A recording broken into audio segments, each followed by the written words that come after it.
YouTube channel में आप सभी का एक बार फिर से स्वागत है। आज जो है हम लोग वर्कशॉप कैलकुलेशन की जो हमारी सीरीज चल रही थी उसका पार्ट 18 सॉल्व करेंगे।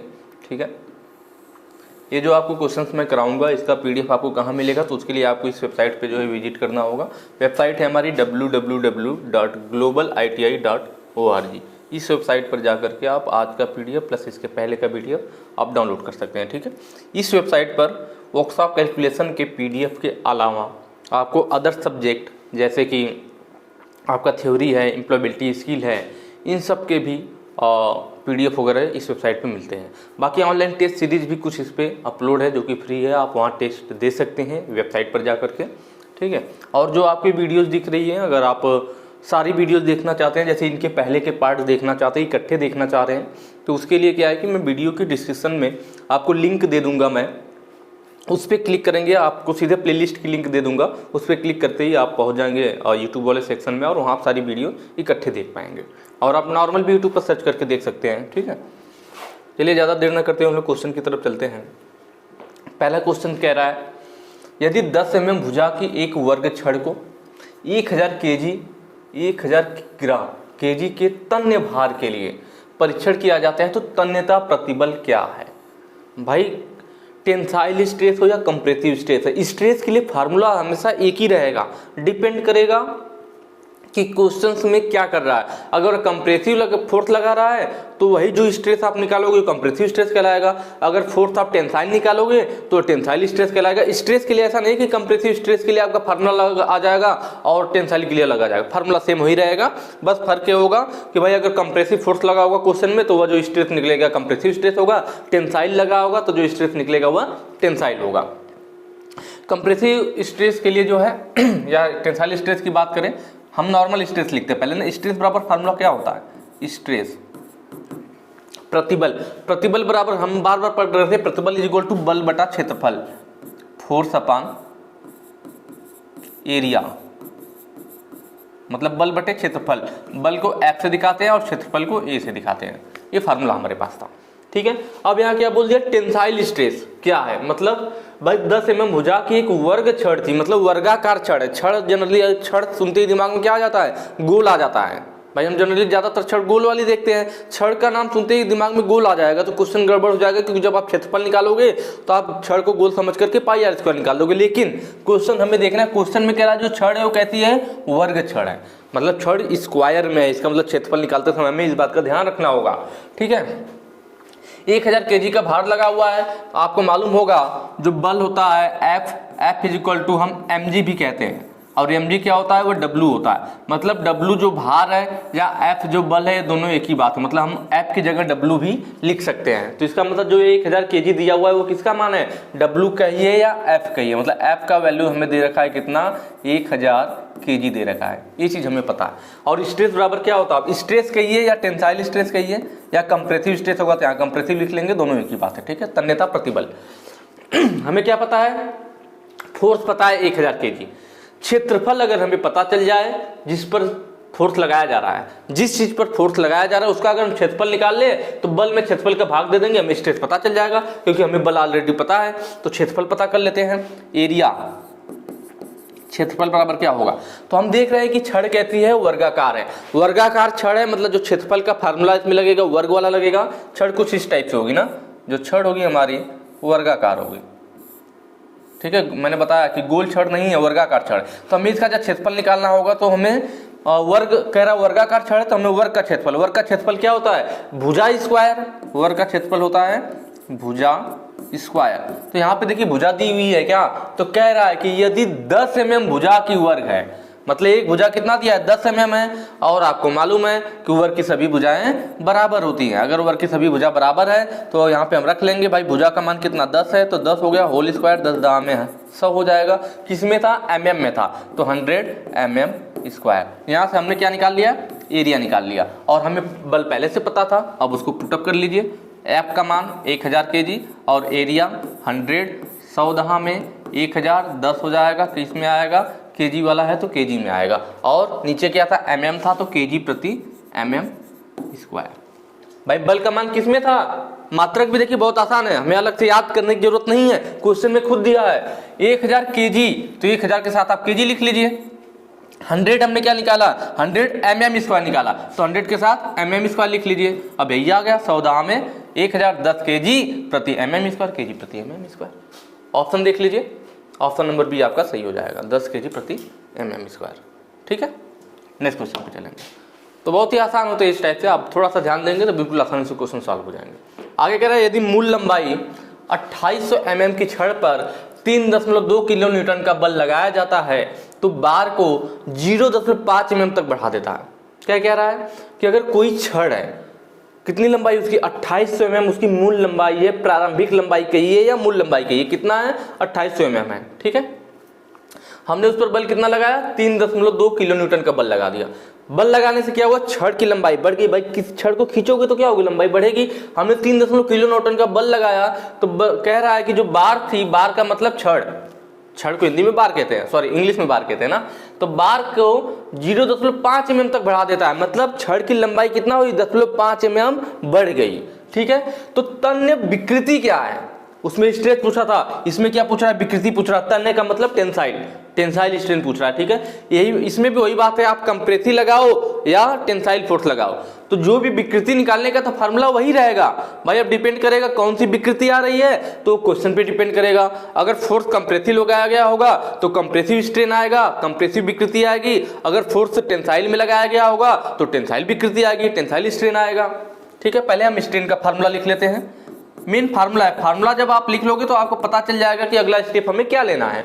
स्ट्रेन बराबर होता है प्रारंभिक लंबाई में परिवर्तन। क्या होता है, स्ट्रेन को ही हम कहते हैं विकृति। दोनों लिख देता हूं ताकि दोनों लोग के लिए आसानी रहे, हिंदी इंग्लिश। ठीक है, स्ट्रेन को क्या कहते हैं, विकृति कहते हैं, विकृति। विकृति बराबर क्या होगा,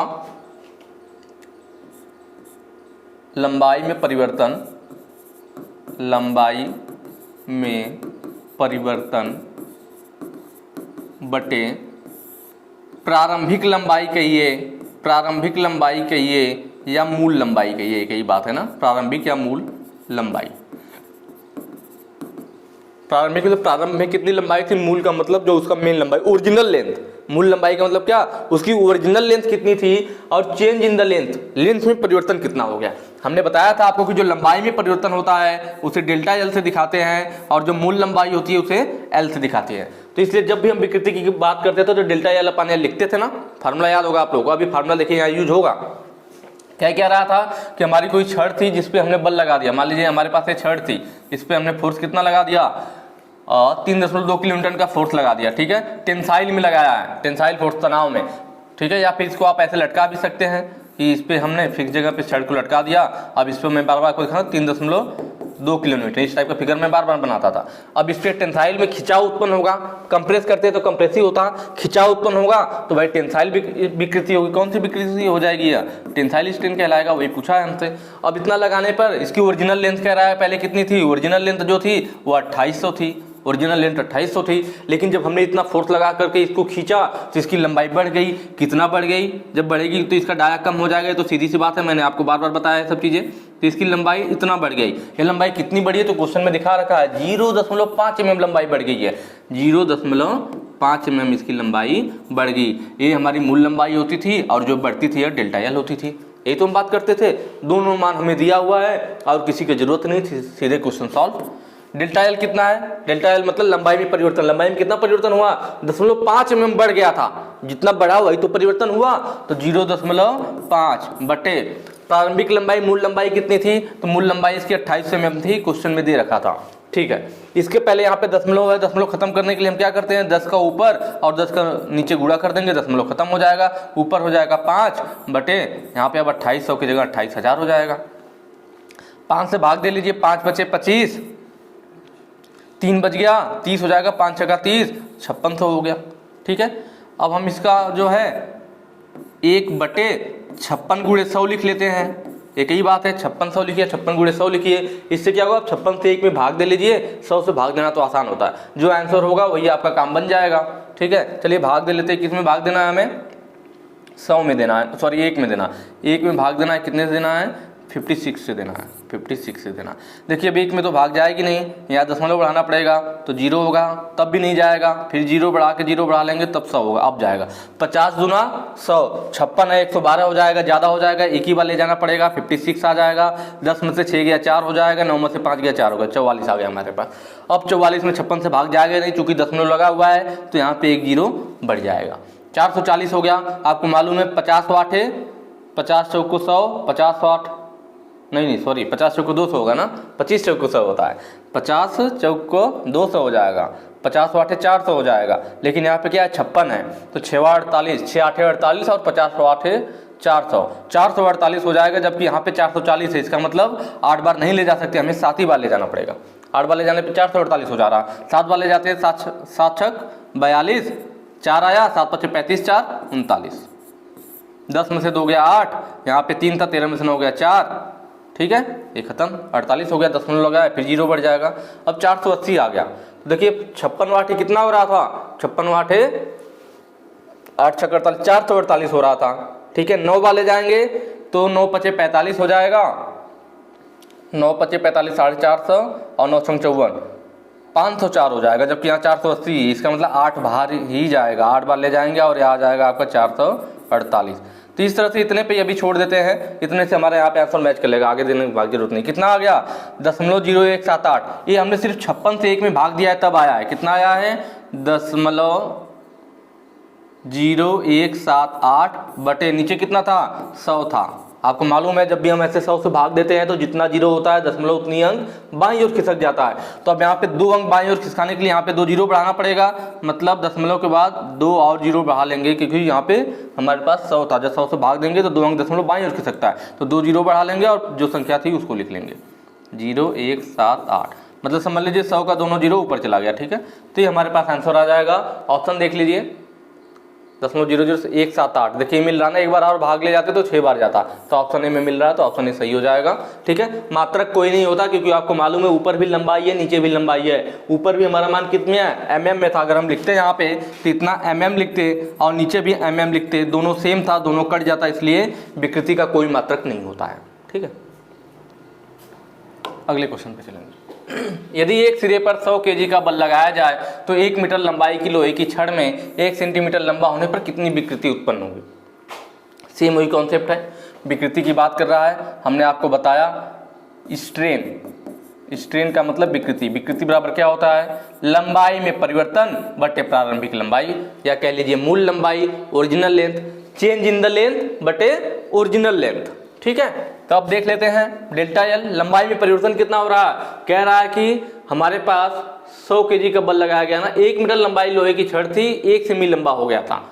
कितना लंबा हुआ था भाई, मान लीजिए यहाँ पे है, इस पे एक छड़ लटकाई गई है, ये हमारी छड़ थी, छड़ पे हमने क्या किया, यहाँ पे हमने लगा दिया फोर्स। कितना फोर्स लगाया है, कहाँ दिया है 100 kg दिया हुआ है, 100 kg का हमने फोर्स लगा दिया इस पर। अब इसकी लंबाई जो भी पहले रही हो उससे बढ़ करके ज़्यादा हो जाएगी। कितना था, पहले कह रहा है कि 1 मीटर लंबी थी, इसकी छड़ कितनी थी लंबाई 1 मीटर लंबाई थी, और बाद में कितना बढ़ गया, मतलब परिवर्तन कितना हुआ 1 सेंटीमीटर लंबा हो गया। जब हमने फोर्स लगाया तो लंबाई बढ़ करके कितना बढ़ा, तो 1 सेंटीमीटर बढ़ गया।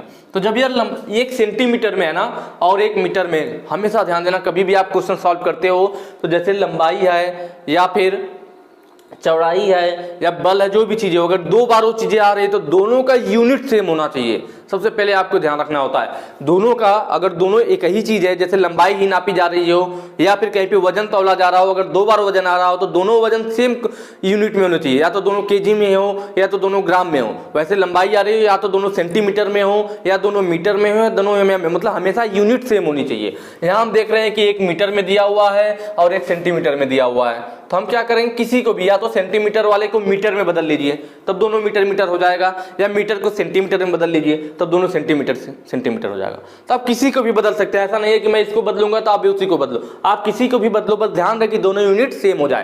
तो यहाँ हम देख रहे हैं यह मीटर था तो 1 मीटर में कितना होता है 100 सेंटीमीटर होता है। भाई 1 मीटर दिया था ना, तो 1 मीटर बराबर 100 सेंटीमीटर, तो 1 मीटर लिखिए 100 सेंटीमीटर लिखिए, तो दोनों की यूनिट तब सेम हो गई। अब हम यहाँ पे निकाल लेंगे लंबाई में परिवर्तन 1 सेंटीमीटर का हुआ। मूल लंबाई 100 सेंटीमीटर थी। आपको अभी मैंने बताया जितना जीरो उतने अंक पे दशमलव लगता है। तो यहाँ पे देखिए 2 अंक पे दशमलव लगना चाहिए ना, यहाँ पे देखिए दशमलव नहीं है, 2 जीरो है तो 2 अंक पे दशमलव लगेगा। तो 1 हो गया, इसके आगे एक और जीरो बढ़ा ले तो देखिए 1 2 अंक हो गया ना, अब दशमलव, ये आ जाएगा आंसर। जितना जीरो उतने अंक पे दशमलव। तो यहाँ पे कितना था, कोई दशमलव नहीं था पहले से, तो फिर भाई 2 अंक पे लगना होगा। तो 1 हो गया, इसके बाद 1 जीरो लगा लेंगे तो 1 2 अंक हो गए, अब दशमलव लगा लेंगे। तो ऑप्शन देख लीजिए, ऑप्शन बी आपका सही हो जाएगा। ये भी हमारी क्या है, स्ट्रेन है, विकृति है, ऊपर नीचे दोनों क्या होगा, या भी सेंटीमीटर 1 सेंटीमीटर या 100 सेंटीमीटर, दोनों यूनिट सेम कट जाएगी, कोई मात्रक नहीं। कई बार ये क्वेश्चन में पूछता है कि किसका यूनिट नहीं होता है, तो आपका यही है, विकृति है, स्ट्रेन है, जिसकी कोई मात्रक नहीं होता, कोई यूनिट नहीं होता। अगला कह रहा है यंग मापांक क्या है, यंग मॉडुलस आपसे पूछ रखा है। देखिए ये सब क्वेश्चन आपको बिल्कुल आसानी से आने चाहिए, क्योंकि मैंने सारे फार्मूले बता रखे हैं। क्वेश्चन में कुछ नहीं है, सब फार्मूला बेसिस। अगर आपको पीछे के फार्मूले आपने कोई वीडियो सही से देखा है, इसीलिए मैं कहता हूँ ना, जो ऑप्शन ABCD मारे होंगे वो तो वही बस याद होगा, बाकी चीजें याद नहीं होगा क्या होता है। जिन्होंने वीडियो सही से कंप्लीट देखा होगा उन्हें पूरा कॉन्सेप्ट पता होगा, मजे से करेंगे ना। तो अगर आपको फार्मूले उस सब चीजें सही से क्लियर है तो आप सारे क्वेश्चन कर ले जाओगे। तो कह रहा है कि यंग मापांक क्या है, यंग मापांक यंग मॉडुलस, या फिर मॉडुलस ऑफ इलास्टिसिटी भी कहते हैं, प्रत्यास्था मापांक भी कहते हैं, मैंने कई वीडियो में बताया है। क्रॉस सेक्शन में 2 मीटर लंबे 0.8 mm स्क्वायर के तार से 8 किलो वजन के निलंबन पर इसकी लंबाई इतना बढ़ जाती है। निकालना क्या है, यंग मापांक निकालना। पहले फार्मूला, मैंने बोला ना, जो चीज पूछ रहा है उसका फार्मूला आपने लिख लिया तो आपको ये पता चल जाएगा कि मुझे अगला स्टेप क्या करना है। फार्मूला से तो पता चलेगा। यंग मापांक, यंग मॉडुलस या फिर मॉडुलस ऑफ इलास्टिसिटी का, ये दोनों एक ही बात है, मॉडुलस ऑफ इलास्टिसिटी, ठीक है। यंग मापांक को यंग मापांक कहते हैं, मॉडुलस ऑफ इलास्टिसिटी को प्रत्यास्था मापांक कहते हैं। इसकी इज इक्वल टू क्या होता है, फार्मूला हमने बताया था। यंग मापांक को हम लोग किससे डिनोट करते हैं, ई से। नहीं याद आ रहा होगा तो अब याद आ रहा होगा, कैपिटल ई से बताया था मैंने। यंग मॉडुलस को कैपिटल ई से डिनोट किया जाता है। इसके बराबर फार्मूला होता है normal stress upon normal strain. Normal stress मतलब P अपॉन स्ट्रेस मतलब स्ट्रेन मतलब E। इसको कहते हैं प्रतिबल और इसको कहते हैं विकृति। मतलब अगर हमें प्रतिबल और विकृति, इस क्वेश्चन की मदद से अगर हम प्रतिबल और विकृति निकाल लेते हैं, फार्मूला से ही तो पता चला। हमें अगला कदम क्या लेना है, फार्मूला लिखते ही हमें समझ में आ गया कि अगर हमें प्रतिबल और विकृति पता हो तो दोनों का आपस में भाग दे लेंगे तो हमें यंग मापांक पता चल जाएगा।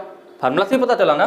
तो पहले प्रतिबल निकाल लेते हैं। भाई प्रतिबल क्या होगा, तो आपको मालूम है प्रतिबल इज इक्वल टू क्या होता है, बल अपान फोर्स अपान एरिया, क्षेत्रफल, ठीक है। फोर्स कितना है यहाँ पे देखिए, यंग मापांक क्या है, क्रॉस सेक्शन में 2 मीटर लंबे 0.8 mm स्क्वायर के तार पर 8 किलो वजन, भाई 8 kg दिया हुआ है ना, यही तो फोर्स होगा। कितना फोर्स लगा रहे हैं, जब हमारा क्रॉस सेक्शन 2 मीटर लंबा था उस पर हमने 8 kg का फोर्स जब लगाया तो उसकी लंबाई बढ़ गई, कितना बढ़ी, 1.6 mm बढ़ गई। इसका मतलब फोर्स कितना है, 8 kg यहाँ पे दिया हुआ। फोर्स कितना दिया हुआ, फोर्स दिया हुआ है 8 kg। यहाँ लिख लेंगे 8 kg है तो kg लिख लीजिए अपान। एरिया कितना है, तो देखिए यहाँ पे दिया हुआ है, इसमें क्या एरिया कहीं पे दिया हुआ है, तो आपको मालूम है क्षेत्रफल किसमें होता है, उसका मात्रक हमेशा स्क्वायर के रूप में होता है। क्षेत्रफल में भाई लंबाई गुणे चौड़ाई, चौड़ाई गुणे ऊंचाई, कुछ भी करो, क्षेत्रफल हमेशा किसमें आता है, उसका मात्रक स्क्वायर के रूप में आता है। यहाँ देखिए लिखा है 0.8 mm स्क्वायर के तार, मतलब ये जो 0.8 mm स्क्वायर है वो क्या एरिया है। थोड़ा हिंदी ट्रांसलेटर में ट्रांसलेट करने में थोड़ी दिक्कत नहीं, इंग्लिश देखिए, what is the Young modulus of, ठीक है, Young modulus if a wire of 2 metre long, कि एक तार है जो कितना लंबा, 2 मीटर लंबा है, 0.8 mm स्क्वायर इन क्रॉस सेक्शन, उसका क्रॉस सेक्शन कितना है 0.8 mm स्क्वायर है, उसका एरिया दिया हुआ है, क्रॉस सेक्शन कितना है एरिया उसका 0.8 mm स्क्वायर है। इसका मतलब एरिया का भी मान दे रखा है, एरिया कितना दे रखा है 0.8 mm स्क्वायर दिया है ना, ठीक है। अब यहाँ पर रख लीजिए 0.8 किसमें mm स्क्वायर। अब इसका भाग देंगे तो भाई 0.8 दाह में 8 हो जाएगा ना, इसमें 10 का गुणा करेंगे तो 8 आ जाएगा, मतलब 0.8 दाह में 8 आ जाएगा आपका प्रतिबल कितना आ जाएगा, प्रतिबल इज इक्वल टू 10 kg प्रति mm स्क्वायर। ये हमें क्या मिल गया, प्रतिबल मिल गया। प्रतिबल का काम हो गया। अब हमें चाहिए विकृति। विकृति बराबर क्या होता है, यहीं पे सॉल्व कर देते हैं। विकृति बराबर लंबाई में परिवर्तन बटे प्रारंभिक लंबाई या मूल लंबाई। लंबाई में परिवर्तन कितना है यहाँ देख लीजिए भाई, ये 2 मीटर लंबा था या 1.6 mm लंबाई बढ़ गई। इस चीज को ध्यान देना, मैंने बोला था यूनिट सेम होनी चाहिए ना। यहाँ मीटर में है, लंबाई यहाँ मीटर में दी है ओरिजिनल वाली, और जो लंबाई में परिवर्तन हुआ है 1.6 mm लंबाई बढ़ी थी, तो जो लंबाई बढ़ी वही लंबाई में परिवर्तन है। तो जो लंबाई में परिवर्तन है वह कितना 1.6 mm है।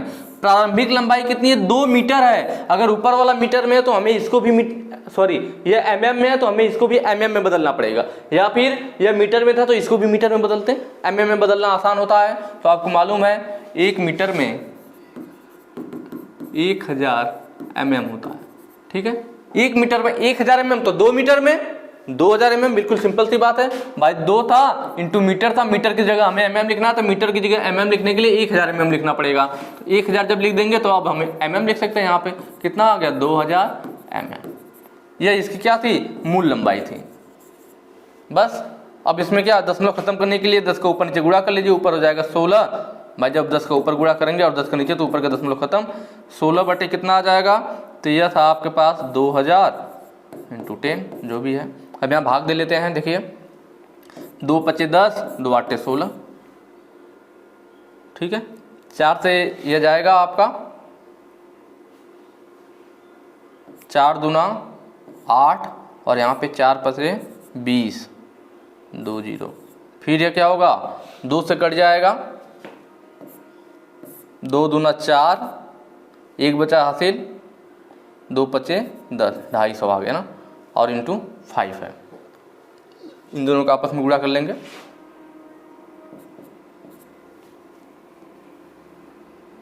कितना बचेगा, ऊपर से कुछ नहीं है 1 अपान, नीचे क्या आ गया हमारे पास 5 9 0, 5 25 25 को 5 हासिल आया 2, 5 9 10 2 12, ठीक है। 5 25 25 5 2, 5 9 10 2 12 आ गया 1 बटे 1250 है। क्या है विकृति का मान आया, प्रतिबल का मान 10 आया था। अब इसी को रख लेते हैं डायरेक्ट फार्मूले में भाई। विकृति का मान, यहाँ प्रतिबल का मान क्या 10 kg है, यहाँ रख लीजिए। प्रतिबल का मान कितना है 10 है अपान विकृति का मान, तो हमने विकृति का मान निकाला 1200, 1 बटे 1250। विकृति का मान क्या आया है 1 बटे 1250, यहाँ लिख लेंगे 1 बटे 1250, ठीक है। अब नीचे वाला मैं इरेज करता हूँ तब फिर आगे सॉल्व होगा। विकृति का मान हमने रख लिया और वहाँ पे इसको रख लिया। अब देखिए यहाँ पे क्या होगा, यंग मापांक E इज इक्वल टू, अब यहाँ 1 बटे 1250 है ना, आपको मालूम होगा कभी भी जब बटे वाली चीज़ जो नीचे रहती है तो ये क्या होगा, जब हम ऊपर ले जाएंगे तो उल्टा हो जाएगा, है ना। तो क्या हो जाएगा 10 इंटू 1250 बटे 1 हो जाएगा। 1 का कोई मतलब नहीं है, तो E इज इक्वल टू क्या आ जाएगा, इसका गुणा कर लेंगे 12500, ठीक है। प्रतिबल का मान आप जानते हैं, विकृति का कोई मात्रक नहीं होता, प्रतिबल का होता है kg प्रति, सब mm में था तो mm²। ऑप्शन देख लीजिए, ऑप्शन डी आपका सही हो जाएगा 12500 kg प्रति mm²। अगले क्वेश्चन पे चलेंगे। किसी पदार्थ का अंतिम प्रतिबल 35 kg दिया हुआ है। अंतिम प्रतिबल मतलब इंग्लिश में देखेंगे अल्टीमेट स्ट्रेस। मैंने आपको बताया इस टाइप के भी क्वेश्चन, अल्टीमेट स्ट्रेस कितना दिया हुआ है, स्ट्रेस दिया हुआ 35 kg प्रति mm², अल्टीमेट स्ट्रेस है। और क्या दिया है, सुरक्षा गुणांक, ठीक है, फैक्टर ऑफ सेफ्टी, सुरक्षा गुणांक फैक्टर ऑफ सेफ्टी दिया हुआ है, मतलब सुरक्षा गुणांक दिया हुआ है हमें, कितना दिया हुआ है 5 है, 5 दिया। निकालना क्या है, सुरक्षित प्रतिबल। सुरक्षित प्रतिबल मतलब वर्किंग स्ट्रेस। क्या निकालना है हमें निकालना है वर्किंग स्ट्रेस, सुरक्षित प्रतिबल, इसको फाइंड करना है, ठीक है। फार्मूला ध्यान रखिए, कौन सा ऐसा फार्मूला है जिसमें आपको अल्टीमेट स्ट्रेस, वर्किंग स्ट्रेस और फैक्टर ऑफ सेफ्टी मिलता है। तो याद होगा आपको, हम लोग बार बार बात करते थे कि सुरक्षा गुणांक का फार्मूला हमेशा क्वेश्चन में आता था, क्या, factor of safety, factor of safety, ठीक है। फैक्टर ऑफ सेफ्टी बराबर क्या होता है, सुरक्षा गुणांक कहते हैं इसको। क्या कहते हैं, सुरक्षा गुणांक बराबर क्या होता था, अल्टीमेट स्ट्रेस। क्या होता था, अल्टीमेट स्ट्रेस बटे वर्किंग स्ट्रेस, वर्किंग स्ट्रेस। मतलब अंतिम प्रतिबल इसको कहते हैं हिंदी में, अल्टीमेट का मतलब अंतिम प्रतिबल, और वर्किंग स्ट्रेस का मतलब कार्यकारी प्रतिबल या सुरक्षित प्रतिबल। ठीक है, ये चीज होता है। हमें निकालना क्या क्वेश्चन में, देखिए वर्किंग स्ट्रेस निकालना है। इसका मतलब मैं क्या करूं, तिर्यक गुणा कर लूं, वर्किंग स्ट्रेस को यहाँ भेज दूं और इसको यहाँ भेज दूं, काम बन जाएगा। तो वर्किंग स्ट्रेस बराबर हमारा नया फार्मूला क्या तैयार होगा,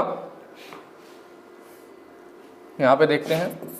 वर्किंग स्ट्रेस बराबर क्या हो जाएगा, वर्किंग स्ट्रेस बराबर वर्किंग स्ट्रेस यहाँ आ जाएगा, अल्टीमेट स्ट्रेस बसे फैक्टर ऑफ सेफ्टी। क्या हो जाएगा, अल्टीमेट स्ट्रेस बटे फैक्टर ऑफ सेफ्टी, ये चीज आ गया। वर्किंग स्ट्रेस क्या आ जाएगा, अल्टीमेट स्ट्रेस कितना है, अल्टीमेट स्ट्रेस 35 kg है, तो 35 रख लेंगे। फैक्टर ऑफ सेफ्टी कितना है, फैक्टर ऑफ सेफ्टी 5 है, तो 5 रख लेंगे। यहाँ क्या होगा, 5 बटे 35, 7 आ जाएगा। क्या आएगा, सॉरी वर्किंग स्ट्रेस आएगा। वर्किंग स्ट्रेस निकाल लेते ना, तो वर्किंग स्ट्रेस क्या आ जाएगा, 7 आ गया। तो यही हमारा आंसर हो जाएगा। ऑप्शन देख लीजिए, ऑप्शन डी आपका सही हो जाएगा 7।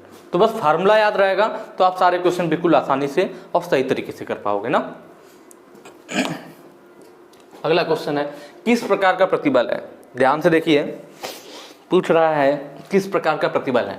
इस पे दिखाया गया कि यह एक बॉडी है और इस पर दोनों तरफ से फोर्स काम कर रहे हैं ना, इधर से भी फोर्स काम कर रहा है और इधर से भी फोर्स काम कर रहा है। इस पे देख के क्या लग रहा है, दोनों इसको दबा रहे हैं। दोनों क्या कर रहे हैं, दबा रहे हैं, कंप्रेस कर रहे हैं। जब कंप्रेस करोगे आप तो यहाँ पे क्या होगा, जब अंदर को दबाओगे तो इसके अंदर क्या होगा, जो बल होंगे इसका विरोध करेंगे और वो बाहर की तरफ फोर्स लगाएंगे, इधर भी बाहर की तरफ। तो यह जो फोर्स लगाएगा अंदर, यही क्या होता है, आंतरिक प्रतिरोधी बल होता है। इसी को हम लोग स्ट्रेस कहते हैं। जब हम यहाँ पे कंप्रेस कर रहे हैं तो कंप्रेसिव फोर्स, इसका मतलब अंदर कौन सा स्ट्रेस उत्पन्न होगा, कंप्रेसिव स्ट्रेस उत्पन्न होगा। तो ऑप्शन देखिए, ऑप्शन बी आपका सही हो जाएगा, कंप्रेसिव स्ट्रेस।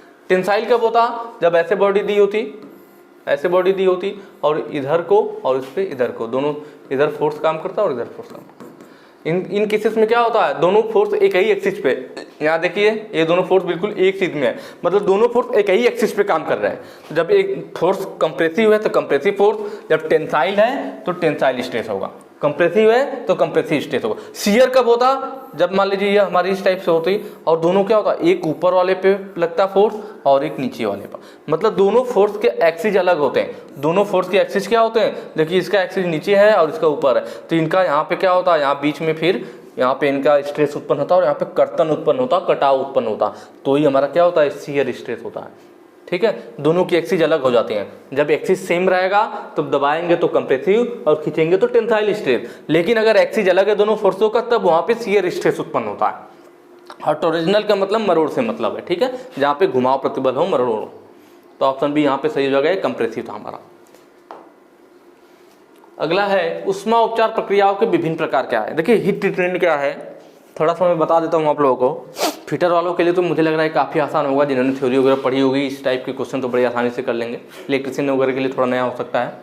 हीट ट्रीटमेंट का मतलब है, हीट का मतलब उष्मा, ट्रीटमेंट का मतलब उपचार करना, मतलब किसी भी चीज़ का उष्मा के द्वारा उपचार करना। ठीक है, अब किसी भी चीज़ का मतलब आदमी को उष्मा से उपचार तो करोगे नहीं कि आदमी है उसे गर्म कर दिया आपने और वो सही हो गया। हालांकि ठंडी वाले मौसम में थोड़ा बहुत उपचार काम करता है, जब ज़्यादा ठंड लग रही हो तो आप उष्मा के द्वारा थोड़ा उष्मा दे करके उसके ट्रीटमेंट कर सकते हो। गर्मी होती है तो अच्छा महसूस होता है, लेकिन रियल में ऐसा इलाज नहीं है ना।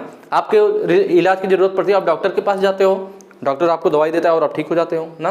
पशु के लिए पशु डॉक्टर है, मनुष्य के लिए मनुष्य वाले, मानव वाले, आदमी वाले डॉक्टर हैं। तो वैसे ही जो मेटल्स होते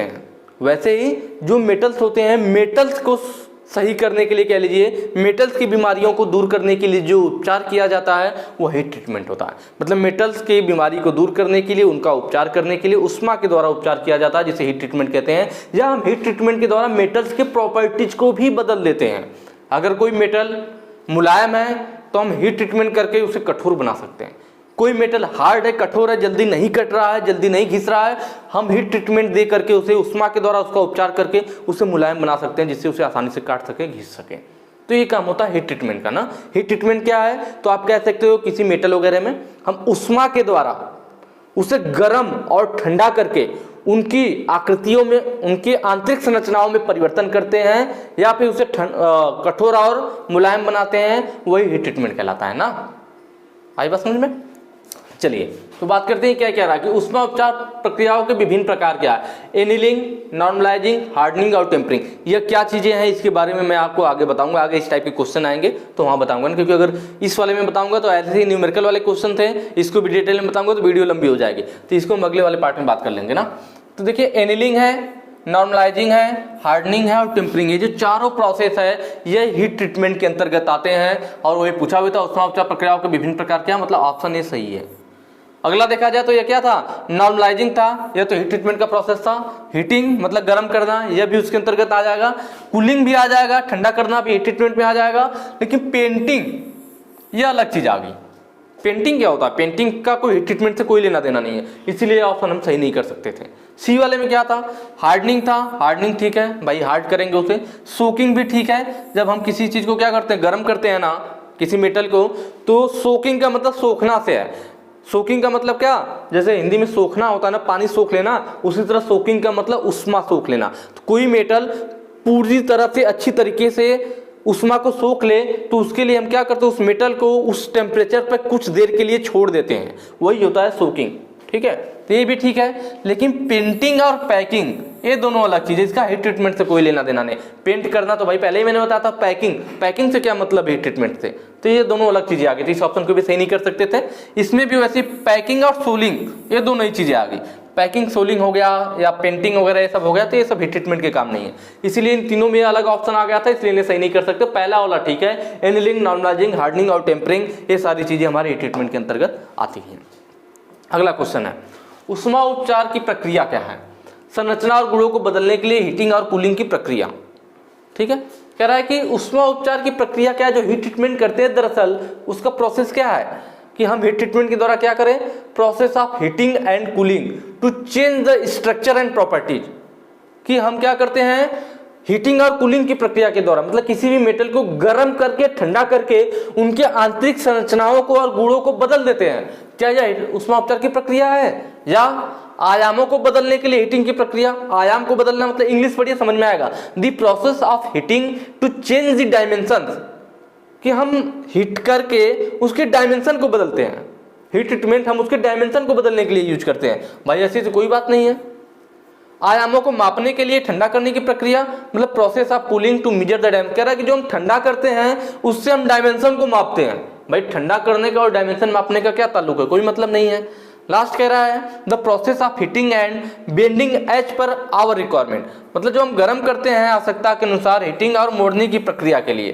तो ये अभी कोई सही ऑप्शन नहीं है। मैंने अभी आपको शुरू में ही बताया था हीट ट्रीटमेंट क्या होता है, तो ऊष्मा के द्वारा उपचार करना क्या करते हैं, हम किसी भी मेटल को गर्म और ठंडा करके, किसी भी मेटल को गर्म और ठंडा करके उनकी आंतरिक संरचनाओं में परिवर्तन करना और उनके गुणों को वांछित मतलब अपने आवश्यकता अनुसार उत्पन्न करना ही हीट ट्रीटमेंट कहलाता है। तो पहला ऑप्शन था वही, देखिए संरचना और गुणों को बदलना, उसके मेटल की आंतरिक संरचना और गुण को हम अपने आवश्यकता अनुसार बदलेंगे, कैसे, हीटिंग और कूलिंग करके। ठीक है, तो ऑप्शन ए हमारा सही हो जाएगा। आई बात समझ में। अगला है ऊष्मा उपचार के लिए विभिन्न चरण क्या है, कि जो हम हीट ट्रीटमेंट करते हैं तो कौन कौन से स्टेप लेते हैं, पहले क्या करते हैं, उसके बाद वाला स्टेप क्या होता है, उसके बाद वाला स्टेप क्या होता है। ध्यान से देखिएगा, हीटिंग, कूलिंग एंड क्वेंचिंग, कि गर्म कीजिए, कूलिंग का मतलब ठंडा करना, और क्वेंचिंग का मतलब भी ठंडा करना होता है। क्वेंचिंग क्या चीज है मैं आपको बता देता हूँ। क्वेंचिंग कोई अलग चीज नहीं है, नाम लग रहा होगा और यार क्वेंचिंग क्या आ गया। हीटिंग तो समझ में आ रहा होगा, हीटिंग का मतलब गर्म करेंगे, कूलिंग का मतलब भी समझ में आ रहा होगा कि भाई ठंडा करेंगे हम, लेकिन ये क्वेंचिंग क्या आ गया। तो क्वेंचिंग कोई अलग चीज नहीं है। क्वेंचिंग का मतलब कि किसी पानी में, मान लीजिए कोई इसी बर्तन में पानी भरा हुआ है ना, तो हम इसको क्या बोल देते हैं, क्वेंचिंग टैंक। इसको क्या बोल दिया जाएगा, अगर कोई बर्तन ऐसे पानी भरा हुआ है तो इसको हम बोलते हैं क्वेंचिंग टैंक, मतलब ये ठंडा करने वाला टैंक है। भाई पानी है, इसमें कोई मेटल डालोगे ठंडा हो जाएगा। तो क्वेंचिंग का मतलब भी वही है कि ठंडा करना, कूलिंग का मतलब भी ठंडा करना, क्वेंचिंग का मतलब भी। तो इसलिए ऑप्शन तो सही हो नहीं सकता, क्योंकि दोनों तो एक ही बात हो गई। हीटिंग कूलिंग तो ठीक था, क्वेंचिंग का मतलब भी वही निकल रहा है। ठीक है, तो जैसे जब ITI हम लोग अपनी मान्यता लेने वाले थे ना, तो उस समय क्या हुआ था, उसमें क्वेंचिंग टैंक बनाना था। थोड़ा सा हम लोग भी सोचे थे, जैसे मान्यता लेने के लिए कई सारे नॉर्म्स होते हैं, उनके पूरी लिस्ट होती है कि नहीं आपको कमरे की डायमेंशन क्या होना चाहिए, कितने टूल्स कितनी चीज़ें चाहिए होता है। तो उसमें लिखा हुआ था कि जनरेटर रूम होना चाहिए, ये चीज़ होना चाहिए। उसमें ये भी था कि क्वेंचिंग टैंक होना चाहिए। तो हम लोग सोचे यार क्वेंचिंग टैंक क्या है, क्वेंचिंग टैंक क्या है। तो फिर ध्यान दिया तो हमें पता चला कि यार क्वेंचिंग टैंक कुछ और नहीं, दरअसल जो ठंडा करने वाला यंत्र, मतलब कोई भी आप कोई कहते हैं क्या कहते हैं, कोई बर्तन सर्तन कोई ऐसा बड़ा सा ले लीजिए जिसमें पानी को इकट्ठा कर सके, तो उसको बोल देंगे कि ये क्वेंचिंग टैंक है। या तो आप अलग से ईंटें वगैरह के टैंक छोटा से बनवा दीजिए तो वो भी क्वेंचिंग टैंक कहलाएगा। क्वेंचिंग टैंक कुछ अलग नहीं है ना, जिसमें पानी वगैरह भरा हुआ, जिसमें हम किसी चीज़ को डुबो करके ठंडा कर सके। वैसे ही अगला है क्वेंचिंग, कूलिंग एंड हीटिंग। कि क्वेंचिंग का मतलब ठंडा करना, कूलिंग का मतलब भी ठंडा करना। इसीलिए देखिए काम गड़बड़ हो जा रहा है ना कि दोनों प्रोसेस तो एक ही है, फिर इसका क्या मतलब रहेगा। इसका मतलब ये भी सही नहीं है।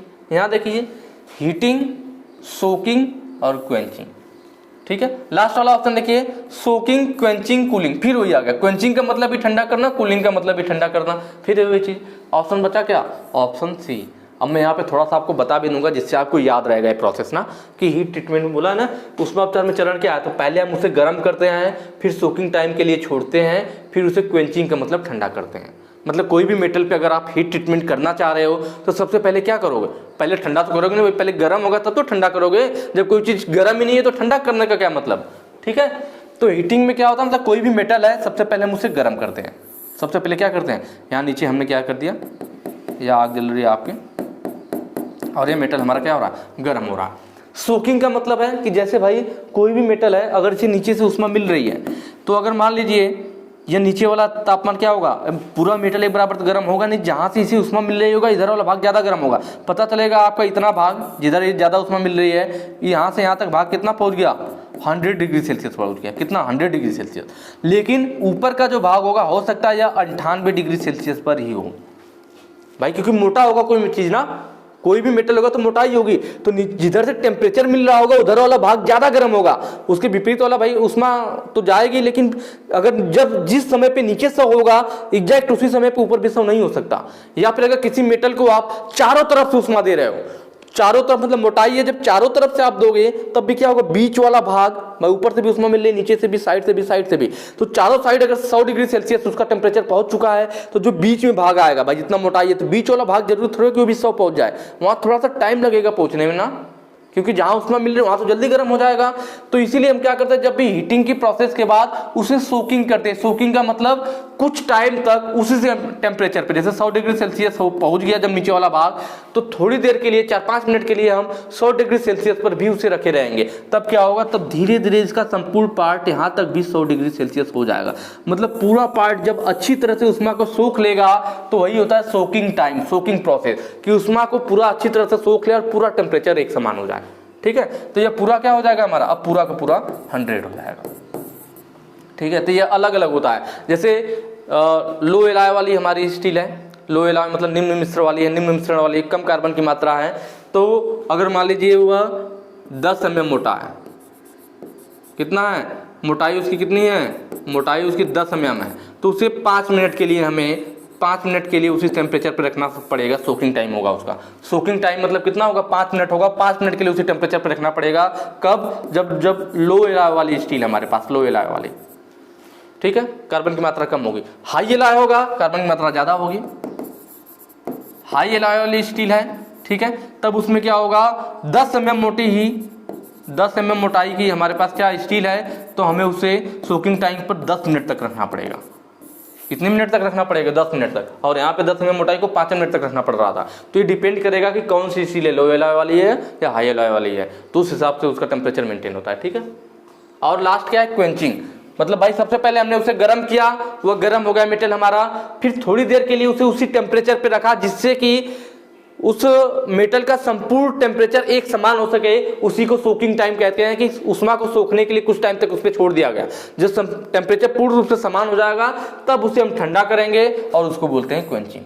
मतलब मेटल को पहले गर्म किया जाता है, कुछ देर के लिए सोकिंग टाइम के लिए उस पर छोड़ते हैं जिससे संपूर्ण टेम्परेचर एक समान हो सके, फिर उसे ठंडा करते हैं। यह प्रोसेस होता है। तो ऑप्शन सी हमारा सही होगा। नेक्स्ट है, किसी स्टील को लगभग 723 डिग्री सेल्सियस तक गर्म करने पर बनने वाली संरचना का क्या नाम है। कह रहा है किसी स्टील को हम 723 डिग्री सेल्सियस तक गर्म करेंगे तो 723 डिग्री सेल्सियस पर जब स्टील गर्म होती है, वहाँ पहुँचती है, तो उस समय जो उसकी संरचना बनने लगती है वो कौन सी संरचना होती है? तो वह संरचना जो होती है वह ऑस्टेनाइट कहलाती है। क्या कहलाती है? ऑस्टेनाइट। जो 723 डिग्री सेल्सियस हो किसी भी मेटल का लोअर क्रिटिकल पॉइंट कहलाता है। क्या कहलाता है? Lower critical point. यह जो लोअर क्रिटिकल पॉइंट है सभी मेटल के लिए एक समान होता है, मतलब सभी मेटल का lower critical point 723 degree Celsius होता है। आ रही बात समझ में? तो किसी स्टील को लगभग 723 डिग्री सेल्सियस तक गर्म करने पर बनने वाली संरचना वह लोअर क्रिटिकल पॉइंट है। ठीक है, 723 degree Celsius lower critical point कहलाता है और यह सभी मेटल के लिए एक समान होता है। कोई भी हो, कार्बन की मात्रा कितनी भी कम ज्यादा हो, सबका लोअर क्रिटिकल पॉइंट सेम होता है। अपर क्रिटिकल पॉइंट होता है वह अलग होता है। अपर क्रिटिकल पॉइंट भी होता है ना, तो वह अलग होता है सभी का। मतलब कार्बन की मिश्रण पर वह डिपेंड करेगा। जिस मेटल में जितना कम कार्बन की मात्रा, देखिए कार्बन क्या होता है, सीधे शब्दों में मैं बताऊं आपको याद रहेगा कि किसी भी मेटल में कार्बन की मात्रा जितनी कम वह उतना ही ज्यादा सॉफ्ट, और कार्बन की मात्रा जितना अधिक वह उतना ज्यादा हार्ड। सीधे शब्दों में आपको याद करने के लिए मैं बता रहा हूं ना कि किसी भी मेटल में अगर कोई बोले इसमें कार्बन की मात्रा बहुत कम है, तो समझ लीजिए वह बहुत सॉफ्ट मेटल है। जो हमारा लोहा होगा, जो आयरन होगा, वो बहुत सॉफ्ट। अगर आयरन में, लोहे में कार्बन की मात्रा ज़्यादा है तो वो उतना ही अधिक कठोर होगा। कार्बन हार्ड होता है ना, तो कार्बन की मात्रा ज़्यादा तो वह कठोर। तो वही होता है कि अगर कार्बन की मात्रा हमारा आयरन में कम है तो उसका अपर क्रिटिकल पॉइंट कम रहेगा। लोअर क्रिटिकल तो फिक्स है 723, अपर कम रहेगा। और अगर कार्बन की मात्रा ज़्यादा है तो अपर क्रिटिकल पॉइंट भी ज़्यादा होगा। तो अपर क्रिटिकल पॉइंट कार्बन की मात्रा पे, मिश्रण पे डिपेंड करता है। ठीक है, अपर क्रिटिकल पॉइंट पे क्या होता है? तो अपर क्रिटिकल पॉइंट पे जो हमारा मेटल होता है उसकी संरचना संपूर्ण रूप से ऑस्टेनाइट में बदल जाती है। ऑस्टेनाइट में लोअर क्रिटिकल पॉइंट में किसी भी मेटल की आंतरिक संरचना ऑस्टेनाइट में बदलना शुरू हो जाती है। जब हम किसी मेटल को गर्म करते हैं, गर्म करते करते जब 723 डिग्री सेल्सियस पर पहुंचते हैं, तो जो उस मेटल की आंतरिक संरचना किसमें बदलना स्टार्ट हो जाती है? ऑस्टेनाइट में बदलना स्टार्ट हो जाती है। और जब वो अपने अपर क्रिटिकल पॉइंट पे पहुंचती है, लोअर क्रिटिकल पॉइंट पे पहुंचने पर ऑस्टेनाइट में बदलना शुरू होता है। अपर क्रिटिकल पॉइंट पे पहुंचने पर वो पूर्ण रूप से ऑस्टेनाइट में बदल जाती है। क्या होती है? पूर्ण रूप से ऑस्टेनाइट में बदल जाती है। कब? जब वो अपने अपर क्रिटिकल पॉइंट पे पहुंचती है। तो ये होता है लोअर क्रिटिकल पॉइंट, अपर क्रिटिकल पॉइंट। जब अपर क्रिटिकल पॉइंट पे वो पहुंचता है, जब वो पूर्ण रूप से ऑस्टेनाइट में बदल चुका होता है, तब वही डिपेंड करता है कि जो मेटल हम बनाना चाह रहे हैं कैसा बनाना चाह रहे हैं। जब वो पूर्ण रूप से ऑस्टेनाइट में बदल गया, अपर क्रिटिकल पॉइंट पे है, तो अब अगर वहां से उसे हम अगर तेजी से ठंडा करेंगे, कैसे ठंडा करेंगे? अगर तेजी से ठंडा करेंगे तो वह एक नए पदार्थ में बदल जाता है जिसे बोलते हैं मार्टेनसाइट। यहाँ नीचे वाला ऑप्शन दिख रहा होगा, मार्टेनसाइट। मार्टेनसाइट एक बहुत ही कठोर पदार्थ होता है, कठोर पदार्थ होता है। आई बात समझ में? 723 degree Celsius lower critical point पे ऑस्टेनाइट में बदलना शुरू होगा। अपर क्रिटिकल पॉइंट पे पूर्ण रूप से ऑस्टेनाइट में बदल गया होगा। अब यह डिपेंड करेगा कि हमें मेटल चाहिए कैसा। अगर हमें मेटल हार्ड चाहिए, हार्ड मेटल चाहिए, तो हम उसे तेजी से ठंडा करेंगे। अगर तेजी से ठंडा कर देंगे तो किस में बदल जाएगा? मार्टेनसाइट में बदल जाएगा। अपर क्रिटिकल पॉइंट पर जब मेटल पूर्ण रूप से ऑस्टेनाइट की अवस्था में, उसे तेजी से ठंडा करने पर वो मार्टेनसाइट में बदलता है, और वही हमारा क्या होता है? कठोर पदार्थ होता है। इसका मतलब हमारा जो मटेरियल उसमें प्राप्त होगा वह हार्ड मटेरियल प्राप्त होगा। अगर आपको सॉफ्ट मटेरियल चाहिए तो अपर क्रिटिकल पॉइंट पे पहुंचने के बाद जब वो पूर्ण रूप से ऑस्टेनाइट में बदल चुका है, तब हम उसे धीरे धीरे ठंडा करेंगे। धीरे धीरे कैसे ठंडा करते हैं? उसे भट्ठी की राख में दबा दीजिए। किसी मेटल को भाई बाहर रख देंगे, तेजी से ठंडा होगा। अगर राख में दबा देंगे, जैसे आप बाटी चोखा वगैरह आप लोग यहाँ लगता होगा अगर, तो उसको वही करते हैं ना, जब बाटी बन जाती है तो उसे हम राख में ढक देते हैं ताकि वो जल्दी ठंडा ना हो। तो वही चीज़ इसमें भी है कि हम उसे क्या करेंगे? अगर राख में दबा देंगे मेटल को तो धीरे धीरे ठंडा होगा। जब धीरे धीरे ठंडा होगा तो उसके जो स्ट्रक्चर है, जो उसके ग्रेन्स है, वो फाइन ग्रेन बनेंगे और वह मुलायम संरचना हमें प्राप्त होगी, सॉफ्ट मटेरियल प्राप्त होगा। ठीक है, तो ये समझ में आया। ऑस्टेनाइट और मार्टेनसाइट दोनों समझ में आया होगा। फेराइट क्या है? तो फेराइट एक तरह से शुद्ध आयरन होता है। फेराइट क्या होता है? जो शुद्ध आयरन होता है उसको हम फेराइट कहते हैं। शुद्ध आयरन मतलब जिसमें कार्बन की मात्रा नहीं हो या ना के बराबर हो। फेराइट में कार्बन की मात्रा लगभग 0.008 से 0.025% होती है। कार्बन की मात्रा नहीं हो या ना के बराबर हो। अगर किसी मेटल में कार्बन नहीं है तो सीधा खड़ा ही नहीं रहेगा। जैसे हम देखते हैं जो लोहा होता है, आयरन होता है, वो बड़ा हार्ड रहता है। हार्ड क्यों होता है? क्योंकि उस आयरन में कार्बन मिला हुआ है। अगर आप आयरन से कार्बन की मात्रा निकाल दोगे ना तो बिल्कुल सॉफ्ट हो जाएगा। आप हाथ से ऐसे हाथ से घुमाओगे वो मुड़ जाएगा। समझ रहे हैं। तो वह हार्ड क्यों होता है, कार्बन की वजह से होता है। तो फेराइट शुद्ध लोहा होता है, मतलब यह बहुत ही ज्यादा मुलायम संरचना होती है, इसमें कार्बन की मात्रा लगभग ना के बराबर होती है। जब हम इस शुद्ध आयरन में, फेराइट कहिए या शुद्ध लोहा कहिए, क्योंकि इसमें कार्बन की मात्रा बहुत ही कम है, जब हम इस शुद्ध आयरन में या फेराइट में कार्बन की मात्रा बढ़ाते हैं, क्या बढ़ाते हैं, कार्बन की मात्रा बढ़ाते हैं, तब वह सीमेंटाइट बनता है। क्या बनता है, सीमेंटाइट बनता है। सीमेंटाइट एक कठोर पदार्थ होता है। क्या होता है, सीमेंटाइट एक कठोर पदार्थ होता है। अगर जनरली देखा जाए तो भाई सीमेंटाइट में कार्बन की मात्रा बहुत अधिक होती है। इसकी जो संरचना मेन होती है वो तीन होती है, फेराइट, सीमेंटाइट और पियरलाइट, जिसे ईटोक्टाइट भी कहते हैं। पियरलाइट, सीमेंटाइट और फेराइट, इन तीनों संरचनाओं में सबसे ज्यादा कार्बन की मात्रा सीमेंटाइट में होती है, इसलिए कठोर होता है। ठीक है, तो फेराइट और सीमेंटाइट समझ में आएगा। फेराइट शुद्ध लोहा है, जब इसमें हम कार्बन की मात्रा बढ़ाते हैं तो क्या होता है, जब फेराइट में शुद्ध आयरन में क्या मिलाते हैं, शुद्ध आयरन में मिलाते हैं हम कार्बन। जब कार्बन मिलाते हैं तो वह बनता है क्या, आयरन कार्बाइड। क्या बन जाता है, आयरन कार्बाइड बन जाता है। और इसी आयरन कार्बाइड को हम सीमेंटाइट कहते हैं। आई बात समझ में। शुद्ध आयरन में कार्बन मिलाने पर आयरन कार्बाइड बनता है, जिसे सीमेंटाइट कहते हैं, या कहिए कि फेराइट में कार्बन मिलाने पर सीमेंटाइट बनता है। तो ये हो गया हमारा सीमेंटाइट, ऑस्टेनाइट और ये चीजें ना। एक चीज और है, कभी कभी एग्जाम में आ जाता है कि कौन सा कार्बन की ऐसी मात्रा है जिस पर लोअर क्रिटिकल पॉइंट और अपर क्रिटिकल, मैंने बताया ना लोअर क्रिटिकल पॉइंट सबके लिए फिक्स है, अपर अलग अलग होता है, पर एक कार्बन की परसेंटेज की ऐसी मात्रा है जिस पर लोअर क्रिटिकल पॉइंट और अपर क्रिटिकल पॉइंट दोनों क्या होते हैं, सेम ही होते हैं, दोनों 723 डिग्री सेल्सियस ही होते हैं। वह क्या है, तो जब किसी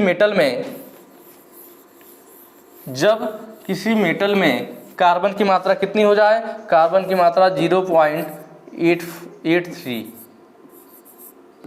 या फिर कहीं पर इसको 0.84 भी दिया हुआ है, तो ऑप्शन में इतना करीब नहीं देगा, जो आपको मिलेगा एग्जाम के ऑप्शन में उसको सही कर सकते हैं। कहीं कहीं पे 0.83% भी देता है, कहीं पे 0.84% भी देता है। जिस मेटल में, जिस आयरन में, मतलब जैसे ये शुद्ध आयरन था ना, इसमें कार्बन की मात्रा बहुत कम थी, इसमें कार्बन की मात्रा हम बढ़ाते बढ़ाते कितना परसेंट तक ले जाएं, 0.83% या 0.84% तक ले जाएंगे। उस समय जो हमारे पास मेटल होगा ना, उसका लोअर क्रिटिकल पॉइंट और अपर क्रिटिकल पॉइंट दोनों सेम हो जाता है, एक ही होता है। क्या होता है, 723 डिग्री सेल्सियस। लोअर और अपर दोनों क्रिटिकल पॉइंट एक ही पे आ जाता है। कब, जब कार्बन की मात्रा इतनी हो। और जब कार्बन की मात्रा इतनी होती है 0.84%, उस समय जो स्ट्रक्चर बनता है वह पूर्ण रूप से कौन सा स्ट्रक्चर होता है, पियरलाइट होता है। क्या होता है, पियरलाइट बोलते हैं, या फिर ईटेक्टॉइड भी बोलते हैं, ईटेक्टॉइड। जिस आयरन में 0.83% और 0.84% कार्बन होता है उसे पियरलाइट या ईटेक्टाइड भी बोलते हैं। ठीक है, तो इतना हो गया। मुझे लग रहा है आज की भी थोड़ी वीडियो लंबी हो गई होगी, क्योंकि सारे नए पॉइंट थे, तो मैंने सोचा आपको क्लियर कर देता हूँ। फिटर वाले तो थोड़ा ये सब चीज़ें जानते रहेंगे, इलेक्ट्रिशियन वालों के लिए थोड़ा नया होगा, तो मुझे उम्मीद है आप लोगों को चीज़ें समझ में भी आई होंगी। ठीक है, आगे के जो क्वेश्चन हम लोग नेक्स्ट वीडियो में करेंगे। आज के लिए इतना ही, थैंक यू।